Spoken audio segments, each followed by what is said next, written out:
Jablkový koláč bez cukru a bez lepku hotový za 5 minút a ešte k tomu z jedného hrnčeka? Pozerajte ďalej.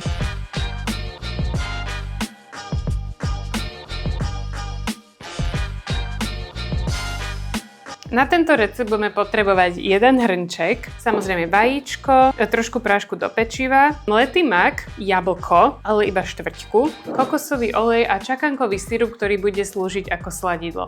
Pridáme ešte aj proteín, aby sme navýšili vlastne výživnosť toho koláčika a to je všetko. Sú to obyčajné suroviny, ktoré pravdepodobne máte doma. Vznikne z nich niečo neuveriteľné. Najdlhšie nám bude trvať nastruhať toto jablko, ale keďže budeme potrebovať iba štvrťku, tak to zvládneme veľmi rýchlo. Vlastne to jablko nám tam dodá extrémnu vláčnosť a ten koláč aj napriek tomu, že je bezlepkový a zdravý, bude extrémne vláčny. Pre ušetrenie času si to proste takto rovno nastrúhame do hrnčeka. To jablko som neošúpala, pretože tá šupka vlastne poskytuje ešte extra vlákninu, takže tu tam pekne necháme. No a keďže Lolinka, tu na mňa hádže psie oči, lebo ona miluje jablčko, tak jej dáme jablčko.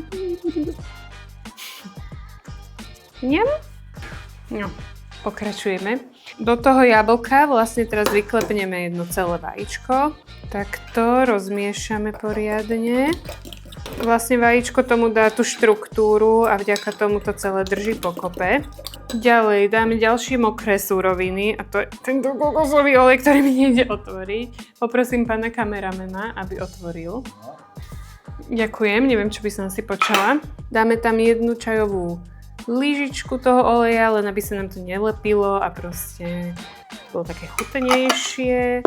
Osladím si to čakankovým sirupom, ktorý je super ako alternatíva k cukru. Nemá žiadnu dochuť, naozaj veľmi dobre sladí. Premiešame mokré suroviny. Teraz pridáme suché suroviny a to je proteín.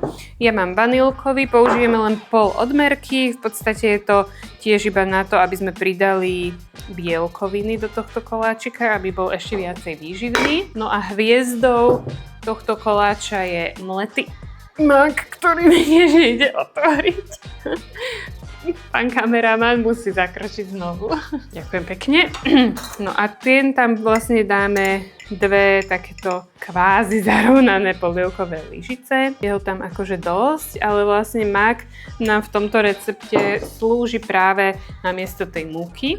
No a tu už len dosypeme trošku prášku do pečiva, nech to aj nabobtná. A teraz všetko dôkladne premiešame.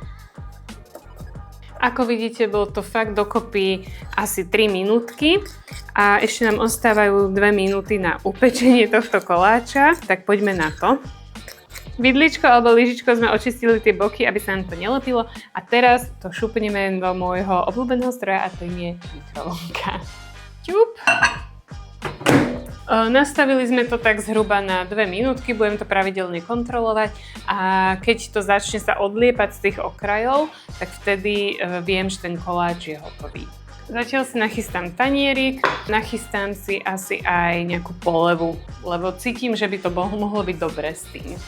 V polevu nebudeme vymýšľať nič nové, bude to jogurt zmiešaný s vanilkovým proteínom, aby to bolo teda viacej vanilkové a stále veľmi dobré. Takže tuto si ďobneme jednu lyžicu jogurtu.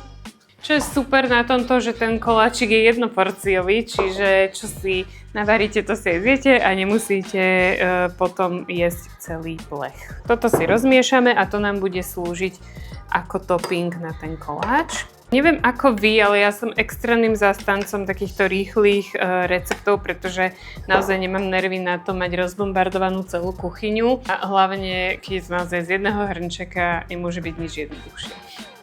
Už sa to trošku odlepuje od tých okrajov, ako som hovorila, čiže ešte by som tomu dala možno 5 sekúnd pre istotu. Myslím si, že už je to dosť odlepené a teraz ide moment pravdy. Čup. Jas! Koláčik hotový. No, myslím si, že sa nám veľmi podaril, lebo je stále taký dosť soft. lebo je strašne taký mekučký, čiže určite to není vysušené. A v podstate recept je hotový. Už si ho iba polejeme polivou, trošku vychladne a môžeme urobiť taste test. Naša extra zdravá vanilková poleva. Navrch takáto malinka, možno ešte trošku toho maku tam takto ďobneme. A koláčik je hotový. Pána kameramana poprosím sadnúť si vedľa mňa, pretože aj on bude ochutnávať. V taste testu som si zavolala najväčšieho gurmana Adama, ktorý ide otestovať, či tento recept je vhodný pre všetkých. Uvidíme. Toto je moja najobľúbenejšia časť týchto videí, takže ideme na to. Úplne taký spongy, ako sa hovorí. No, idem to ochutnať.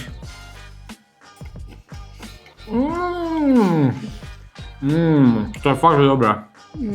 Umiam. No, to chutí ako štrúdla proste. Ale vôbec není vysušený. Ja som si myslel, že keď to dáš do mikrovlnky, že proste to bude také suché, že to bude fakt vysušené, ale není. Je to fakt dobré. Šťavnaté, je tam ten mak. Aj to jablko. Aj to jablko, tá poleva, som dáva ešte väčšiu šťavnatosť. Výborné. Je to ako jablkovo-maková štrúdla. Áno, presne. Tak, už mi nejesť. Ty mi všetko chceš zjesť.